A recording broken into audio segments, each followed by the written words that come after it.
Hello दोस्तों, स्वागत है आप सभी का डीएलएस न्यूज चैनल पर एक बार फिर से। तो आज तारीख हो गई 26 मई 2021 दिन बुधवार। बात करेंगे आज के मुख्य समाचार और टुडे ब्रेकिंग न्यूज के अपडेट वीडियो में नजर डालते हैं देश भर की तमाम बड़ी खबरों पर। आज की ताजा खबरों में चर्चा करेंगे दोस्तों, सरकार के कुछ ऐसे नए नियम लागू किए गए हैं, कुछ जगहों पर लॉकडाउन बढ़ा दिया गया और कई जगहों पर लॉकडाउन में छूट भी दी गई है, ढील दी गई है। किन किन राज्यों में क्या नए नियम लागू हुए जानेंगे अपन। आईपीएल के बचे हुए मैचों को लेकर भी तारीख का अनाउंसमेंट हो चुका, कहां होंगे अब ये आईपीएल के मैच, ये भी मैं आपको बताऊंगा। साथ ही जानेंगे चक्रवाती तूफान यास को लेकर भी अब मौसम विभाग का नया अलर्ट आ रहा, किन किन राज्यों के लिए चेतावनी है। कुछ एजुकेशनल खबरें भी जानेंगे और एक एक करके आज के 50 बड़ी ही इंपोर्टेंट न्यूज अपडेट्स पर नजर डालते हैं फटाफट से। बिल्कुल बने रहिएगा मेरे साथ इस वीडियो में और एकदम पूरा लास्ट तक देखते रहिएगा। अच्छा, इसके अलावा दोस्तों आज चंद्र ग्रहण भी लगने जा रहा है। साल 2021 का पहला लूनार एक्लिप्स चंद्र ग्रहण जो आज लगने जा रहा है। हालांकि ये आंशिक चंद्र ग्रहण होगा भारत में। ये देश के पूर्वोत्तर भाग में, पश्चिम बंगाल, इन इलाकों में दिखाई पड़ेगा, बाकी भारत में ये नहीं देखा जा सकेगा।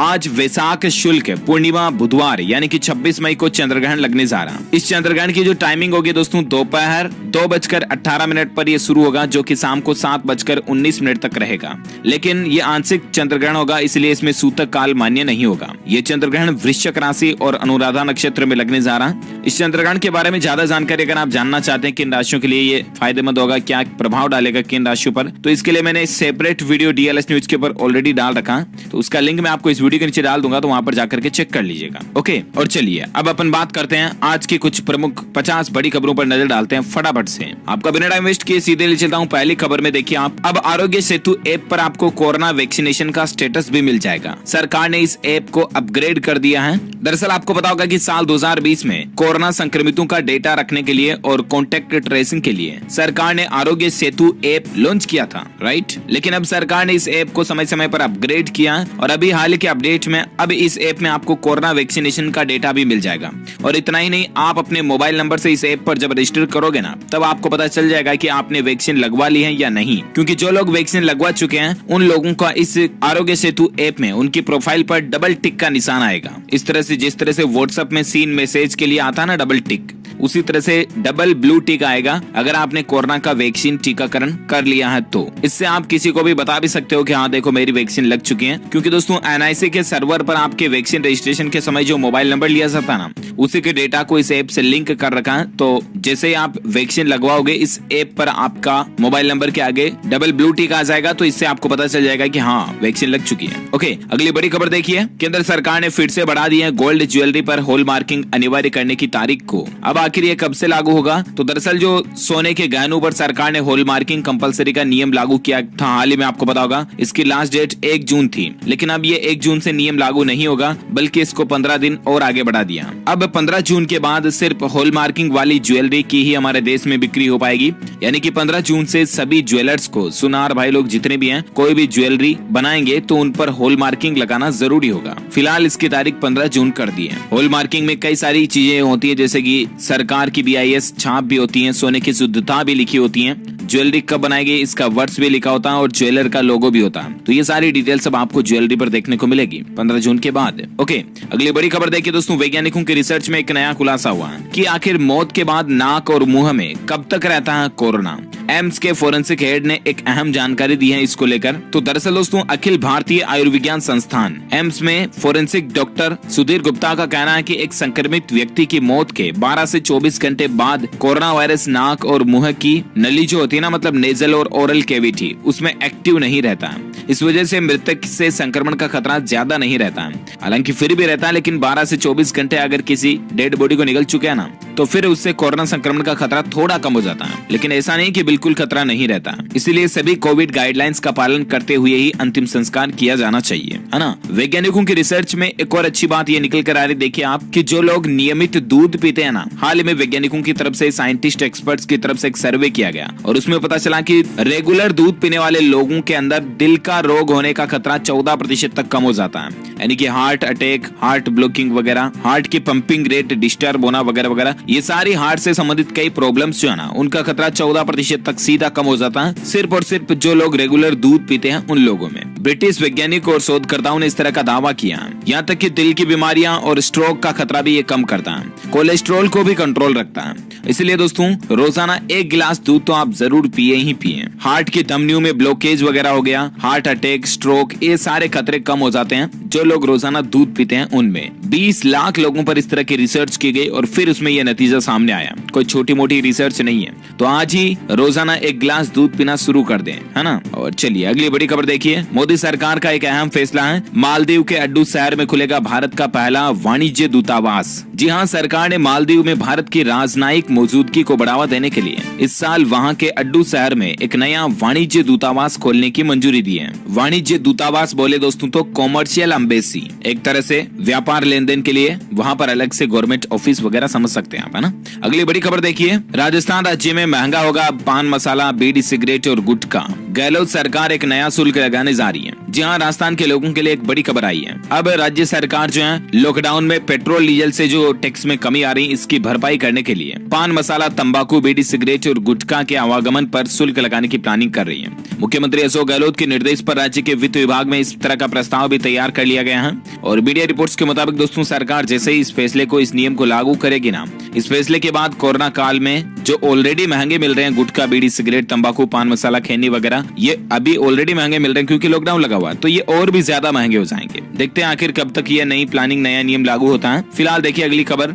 राजस्थान में तो ये चीजें महंगी होने वाली हैं, लेकिन दोस्तों हिमाचल प्रदेश को लेकर एक अच्छी खबर आ रही है। यहाँ पर शराब शौकीनों के लिए बहुत ही अच्छा अपडेट है। हिमाचल में अब शराब सस्ती होने जा रही है और इतना ही नहीं, शराबी भाई लोगों के लिए और एक अच्छी बात यह है कि अब उनकी शराब जो है वो पेट्रोल पंप और डिपार्टमेंटल स्टोर पर भी मिल जाएगी। हिमाचल प्रदेश सरकार की तरफ से इस तरह का नियम लागू करने की तैयारी है। हिमाचल प्रदेश के मुख्यमंत्री जयराम ठाकुर की कैबिनेट की बैठक में इस तरह की नई नीति को मंजूरी दी जा चुकी है। ओके, साथ ही अगली बड़ी खबर देखिए। मोदी सरकार प्रोत्साहन पैकेज की तैयारी में है, इन सेक्टर्स को भी मिल सकता है फायदा। दरअसल दोस्तों अभी जो कोरोना काल के दौरान जो सेक्टर ज्यादा प्रभावित हुए हैं ना, जैसे कि श्रमिकों के, मजदूर वर्ग के लोगों पर इसका सबसे ज्यादा असर देखने को मिला। इसके अलावा भी लॉकडाउन में कई सारे अलग अलग काम धंधे ये डिस्टर्ब हुए, रोजगार के क्षेत्र में कई सारी मुसीबतों का सामना जो अभी भारत हमारा कर रहा है। तो इन सारे जिन जिन सेक्टर को कोविड से ज्यादा नुकसान हुआ, उन सेक्टर्स के लिए भारत की नरेंद्र मोदी सरकार कोई एक अच्छा राहत पैकेज ला सकती है।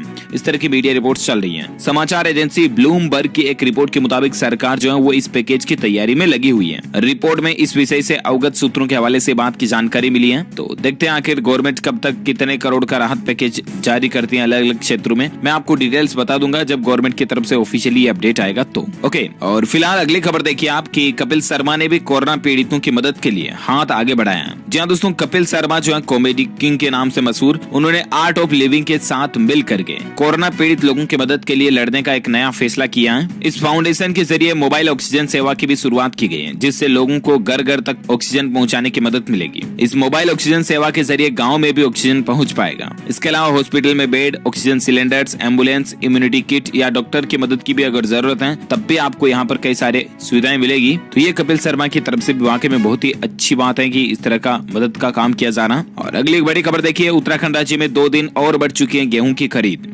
राशन कार्ड को 7 दिन में ऑनलाइन करने के निर्देश भी जारी किए जा चुके हैं। जी हाँ दोस्तों, उत्तराखंड राज्य में खाद्य नागरिक आपूर्ति मंत्री बंशीधर भगत की अध्यक्षता में विधानसभा में खाद्य एवं नागरिक आपूर्ति विभाग की विभागीय समीक्षा बैठक में गेहूं खरीदने की समय सीमा को और बढ़ाने का फैसला किया गया। अब गेहूं की खरीद में 25 मई से 2 दिन बढ़ाकर 27 मई का समय दिया गया। तब तक किसान भाई लोग जो है गेहूं की खरीद वगैरह कर सकते हैं। ओके, तो ये उत्तराखंड राज्य सरकार की तरफ से वाकई में अच्छा फैसला लिया गया। और इसके अलावा ये गवर्नमेंट दोस्तों 7 दिन में सभी राशन कार्डों को भी ऑनलाइन करने की प्लानिंग कर रही है। तो अब आपको राशन वगैरह मिलने में भी फ्रॉड नहीं होगा। ओके, अगली बड़ी खबर देखिए। मौसम समाचार से संबंधित कुछ खबरों पर नजर डालते हैं फटाफट से। देखिए आप कि चक्रवात तूफान यास आज उड़ीसा और बंगाल के तट से टकरा जाएगा। कोलकाता एयरपोर्ट आज दिन भर बंद रहेगा। बंगाल, बिहार और झारखंड राज्य में भी इसको लेकर अलर्ट जारी किया गया है। चक्रवात के चलते बंगाल में समुद्र का जल स्तर भी बढ़ रहा है। ये कुछ तस्वीरें आप स्क्रीन पर देख सकते हैं। वहीं बड़ी खबर देखिए दोस्तों, बिहार पटना में भी 26 से लेकर 30 मई तक यास तूफान का अलर्ट जारी किया गया। कई जगहों पर भारी नुकसान की आशंका है। अब जो ये यास तूफान है ये और भी ज्यादा खतरनाक होता जा रहा है। 24 घंटों में आंध्र प्रदेश, उड़ीसा और पश्चिम बंगाल में ये तबाही मचा सकता है।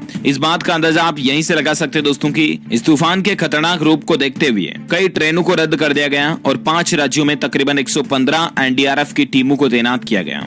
और इतना ही नहीं, देखिए इस बेहद खतरनाक चक्रवात तूफान यास के चलते पश्चिम बंगाल में तो 2 लोगों के जान जाने की भी खबर आ रही है और 12 लाख से भी ज्यादा लोगों को सुरक्षित जगहों पर पहुंचाया गया। ये कुछ तस्वीरें आप देख सकते हैं कि किस तरह से लोगों को स्कूल वगैरह और इस तरह के सुरक्षित स्थानों पर पहुंचाया जा रहा है। तो देखिए 12 लाख से भी ज्यादा लोगों को प्रशासन ने सुरक्षित स्थानों पर पहुंचाने का जिम्मा उठाया है। ये तो अच्छी बात है कि तूफान आने से पहले इसकी तैयारियां हो रही हैं। लेकिन दोस्तों आज ये तूफान जो है कई राज्यों में भयंकर असर दिखा सकता है, इसलिए आज बिना काम घर से बाहर बिल्कुल भी ना निकलें, ठीक है ना। और बिजली के खंभों, पेड़ पौधों इनसे दूर रहें। आज तूफान कभी भी आ सकता है। वैसे संपूर्ण भारत का आज 26 मई 2021 का मौसम पूर्वानुमान आखिर क्या कहता है, तो अगले 24 घंटों के दौरान भीषण चक्रवात तूफान यास के चलते उड़ीसा, गंगेय पश्चिम बंगाल, झारखंड, छत्तीसगढ़ इन राज्यों में बारिश की गतिविधियां भी बढ़ेगी। वहीं उत्तर पूर्व भारत में पश्चिम बंगाल के अंडमान निकोबार द्वीप समूह, बिहार, केरल और तटीय कर्नाटक में या 1-2 जगहों पर तेज बारिश के साथ हल्की मध्यम बारिश की भी संभावना है। वहीं दक्षिण कोंकण, गोवा, मध्य महाराष्ट्र, उड़ीसा, पश्चिम बंगाल, बांग्लादेश इनके तटों पर भी बारिश देखने को मिल सकती है।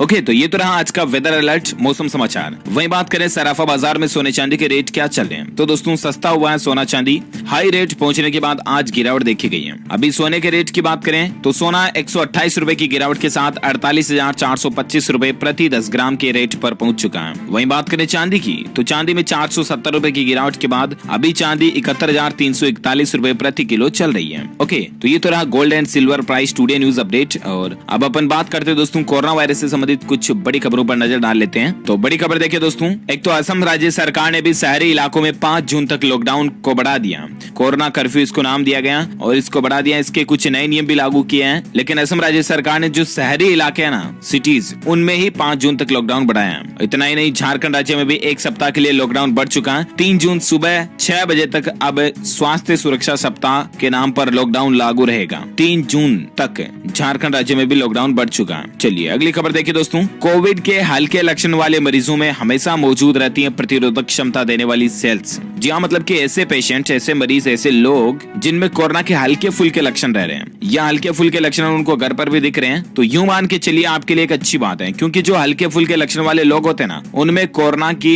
इम्यूनिटी, प्रतिरोधक क्षमता जो है वो बनी रहती है। ये वैज्ञानिकों की रिसर्च में इस बात का पता चला है। और अगली बड़ी खबर देखिए दोस्तों, बड़ी ही दुखद बात है, कोरोना वैक्सीन लगवाने वाले दुनिया के पहले पुरुष का निधन हो चुका है। 81 साल इनकी उम्र हो गई थी। ये तस्वीर जो आप स्क्रीन पर देख पा रहे होंगे दोस्तों, ये दुनिया के वो शख्स हैं जिन्होंने पहले कोरोना की वैक्सीन लगाई है पुरुषों में। फाइजर बायोएनटेक जैब पाने वाले दुनिया के दूसरे शख्स ये रहे हैं, लेकिन पहले पुरुष रहे हैं। इनकी एक असंबंधित बीमारी से जान चली गई है। 81 साल के बिल शेक्सपियर इनका नाम है। इन्होंने 91 साल की मार्गरेट किनन के बाद यूनिवर्सिटी हॉस्पिटल कोवेंट्री में दिसंबर में अपनी पहली कोरोना वैक्सीन की डोज लगवाई थी। यानी कि इनसे पहले 91 साल की मार्गरेट नाम की महिला ने कोरोना वैक्सीन लगवाई थी और उसके बाद ये पहले पुरुष रहे हैं, लेकिन इनकी जान जा चुकी है। हम इनके लिए अश्रुपूर्ण श्रद्धांजलि अर्पित करते हैं। भगवान इनकी आत्मा को शांति प्रदान करें। साथ ही बड़ी खबर देखिए, हरियाणा में ब्लैक फंगस के 413 मरीजों में से दोस्तों 64 ऐसे केस हैं जिन्हें कोरोना संक्रमित भी नहीं हुआ था, यानी कि वे कोरोना पॉजिटिव भी नहीं आए थे। यहाँ तक कि 413 में से 110 लोगों ने तो स्टेरॉइड भी नहीं लिया था, फिर भी इनको ब्लैक फंगस होना वाकई में एक चौंका देने वाली बात है।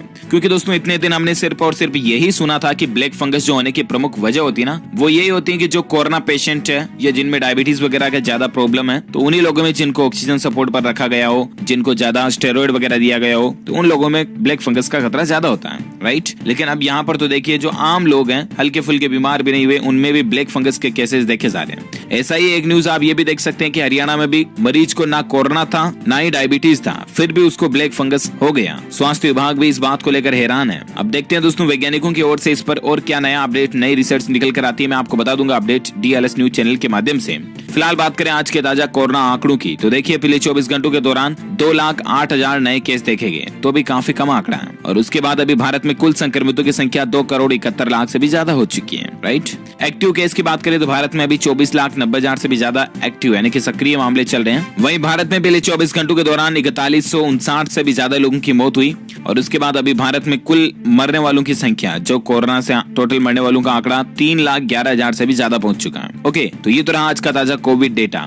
और आइए अब अपन नजर डाले थे कुछ और बड़ी खबरों में। देखिए ऑटोमोबाइल इंडस्ट्री को लेकर खबर है दोस्तों, रॉयल एनफील्ड अपनी एक नई बाइक भी लॉन्च करने जा रही है। इसको कंपनी ने नाम दिया है स्क्रैम, SCRAM। इससे पहले भी कंपनी ने एक और नाम से बाइक रजिस्टर करा रखी है जिसका नाम है शॉटगन, SHOTGUN। तो बहुत जल्द आपको रॉयल एनफील्ड की बुलेट के रूप में ये दो बाइक्स देखने को मिलेगी। काफी इनकी डिजाइन वगैरह भी यूनिक होगी, देखते हैं कब तक लॉन्चिंग होती है। और इसके अलावा ऑटोमोबाइल इंडस्ट्री को लेकर एक खबर ये आ रही है कि किया ने अपना ऑफिशियली नाम बदल दिया। हाल ही में आपको पता होगा दोस्तों कि किया ने इसका लोगो भी चेंज किया था और अब नाम भी चेंज करके किया ने भारत में जो किया की कार है ना उनके लिए किया इंडिया रखा है इसका नाम, एज ए इंडियन ब्रांच हो गई किया इंडिया। साथ ही अगली बड़ी खबर देखिए, गूगल का ये फीचर आपको बताएगा कि वेबसाइट फेक है या असली है। जी हाँ, अब आप गूगल में जब भी कुछ भी सर्च करोगे ना तो सर्च रिजल्ट के राइट साइड में आपको 3 डॉट्स देखने को मिलेंगे। उन पर क्लिक करके आप उस पर्टिकुलर सर्च रिजल्ट की वेबसाइट के बारे में जानकारी हासिल कर पाएंगे कि कहीं ये फेक तो नहीं, फ्रॉड तो नहीं, इस पर कोई वायरस वगैरह तो नहीं, ये वेबसाइट आपकी पेमेंट डिटेल भी ले सकती है या नहीं, आपकी क्या क्या डिटेल्स ले सकती है, ये सब कुछ जानकारियां जो अब आपको पहले से ही मिल जाएगी सर्च रिजल्ट में। तो ये टेक्नोलॉजी में एक अच्छा अपडेट है। और साथ ही बड़ी खबर देखिए, राजनीतिक दलों के समर्थन से ब्लैक डे का मंसूबा, धरना स्थल पर नहीं जुट रहे किसान। आपको पता होगा आज 26 मई को किसान भाई लोगों ने काले दिवस के रूप में मनाने का फैसला तो किया था और मीडिया में भी 12 अपोजिशन पार्टीज ने भी कह दिया था कि हम आप किसानों के साथ हैं, लेकिन आज किसानों के साथ असलियत में कोई नजर नहीं आ रहा, छोटी मोटी ही भीड़ दिख रही है। खैर चलिए, फिलहाल देखिए अगली बड़ी खबर कि कोरोना से जान गंवाने वाले पुलिस कर्मियों के आश्रितों को नौकरी मिलेगी, 50 पार वाले नहीं करेंगे फ्रंटलाइन ड्यूटी। जी हाँ दोस्तों, उत्तर प्रदेश के ADG law and order Prashant Kumar ने एक अहम फैसला लिया कि कोरोना की वजह से जो पुलिस कर्मी शहीद हुए हैं उनके परिवार को मृतक आश्रित कोटे से नौकरी दी जाएगी। इस संबंध में शासनादेश भी जारी हो चुका है और इसके अलावा जो पुलिसकर्मी 50 की उम्र पार कर चुके हैं उन्हें अब कोविड ड्यूटी पर नहीं लगाया जाएगा। चलिए साथ ही खबर देखिए, महाराष्ट्र सरकार ने होम आइसोलेशन पर रोक लगा दी है। अब मरीजों को कोविड सेंटर पर ही जाना पड़ेगा। अगर वे कोरोना पॉजिटिव है या कोई लापरवाही वगैरह करते तो उनको सीधा कोविड सेंटर भेजा जाएगा। चलिए साथ ही बड़ी खबर देखिए, क्रिकेट प्रेमियों के लिए एक अच्छी खबर आ रही है। IPL फेज 2 के मैचों की तारीखें सामने आ चुकी हैं और ये बाकी बचे मुकाबले जो है ना वो UAE में होंगे, यानी कि संयुक्त अरब अमीरात में अब IPL के बचे हुए मैचेस खेले जाएंगे। IPL के बाकी बचे 31 मुकाबले 19 से 20 सितंबर के बीच दुबई में UAE में खेले जाएंगे। फाइनल मुकाबला 10 अक्टूबर को खेला जाएगा और रिपोर्ट के मुताबिक दोस्तों भारतीय खिलाड़ी 15 सितंबर को इंग्लैंड से सीधे UAE पहुंचेंगे और भारत और इंग्लैंड के खिलाड़ी एक ही चार्टर्ड प्लेन से जा सकते हैं, इस तरह की मीडिया रिपोर्ट्स आ रही हैं। वहीं बड़ी खबर देखिए, PM मोदी वैशाख वैश्विक बुद्ध पूर्णिमा समारोह को आज संबोधित करेंगे। 50 से ज्यादा प्रमुख बौद्ध धार्मिक नेता भी इसमें शामिल होंगे। तो ये आज प्रधानमंत्री नरेंद्र मोदी की प्लानिंग है। और साथ ही अगली खबर देखिए आप, एजुकेशन न्यूज को लेकर अपडेट है। IIT JAM एडमिशन 2021 के फॉर्म भरने की जमा कराने की अंतिम तारीख को एक बार फिर से बढ़ा दिया। अब 31 मई 2021 तक आप JAM 2021 के लिए एडमिशन फॉर्म भर सकते हैं। ओके, साथ ही अगली बड़ी खबर देखिए आप, छत्तीसगढ़ के 9 जिलों में छूट के साथ लॉकडाउन खुल चुका। रायपुर, राजनांदगांव, धमतरी, बालोद, जसपुर, दुर्ग, बिलासपुर, महासुमंद वगैरह वगैरह जो भी यहाँ पर नाम लिखे हुए हैं, इन जिलों में लॉकडाउन खुल चुका, यानी कि कुछ ढील दी गई है। यहाँ पर अभी भी राज्य के कुछ जिलों पर प्रतिबंध जारी है, लेकिन यहाँ पर इन राज्यों में अब क्या क्या छूट मिलेगी तो इसके एक एक लाइन तो मैं बोल नहीं सकता। टाइमिंग वगैरह की डिटेल्स आप स्क्रीन पर पॉइंट टू पॉइंट देख सकते हैं। ओके, और साथ ही अगली बड़ी खबर देखिए आप, फेसबुक ने सोशल मीडिया बंद होने की खबरों पर बयान दिया और कहा कि नए IT नियमों के प्रावधानों का पूरा पालन होगा। आपको पता होगा कि 1-2 दिन से सोशल मीडिया पर और मीडिया में ऐसी बातें चर्चाएं चल रही कि सरकार जो है फेसबुक, व्हाट्सएप, ट्विटर, इंस्टाग्राम वगैरह सभी के लिए नई गाइडलाइंस पॉलिसी लागू कर रही है और उनको जो कोई भी social media company follow up नहीं करेगी तो उसको सीधा भारत से बैन कर दिया जाएगा।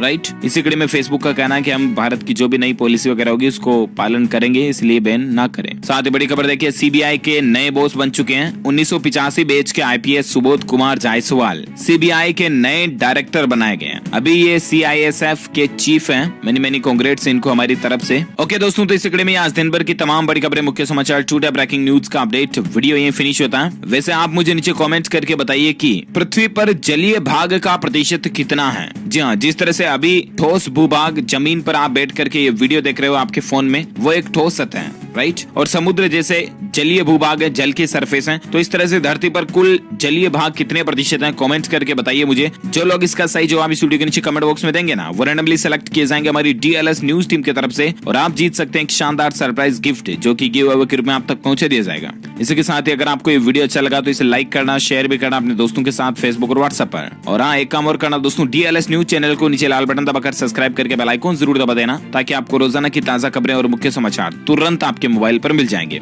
ओके, मिलेंगे अगले नेक्स्ट अपडेट में, तब तक के लिए thank you, take care, good bye, जय हिंद, जय भारत, वंदे मातरम।